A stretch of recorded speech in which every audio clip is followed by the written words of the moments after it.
C'est-à-dire que rapidement après, vous avez de nouvelles formes d'emploi qui se créent. Et depuis l'origine de l'économie moderne, on a cette crainte ludiste de la disparition définitive de Il faut l'emploi. rappeler ce qu'est le ludisme. Alors le ludisme, c'est un mouvement qui va s'étendre au début du 19e siècle, qui est le moment de l'apparition du métier à tisser automatisé et qui amène des gains de productivité extrêmement importants dans ce métier de tisserand et qui va aboutir à un mouvement où on va brûler les métiers à tisser et ça restera dans l'histoire économique comme un mouvement extrêmement célèbre. Alors, est-ce qu'on va avoir des gens qui vont casser les intelligences artificielles ?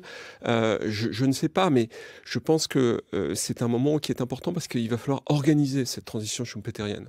Il y a un enjeu de politique publique, à mon avis, assez central.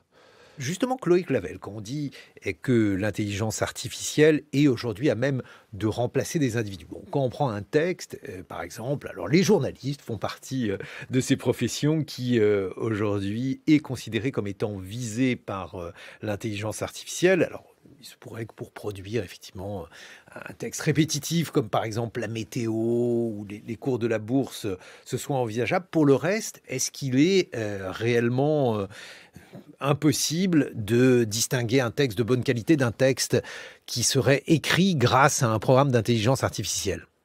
Alors effectivement, le style de l'intelligence artificielle jusque maintenant était assez monotone. Alors,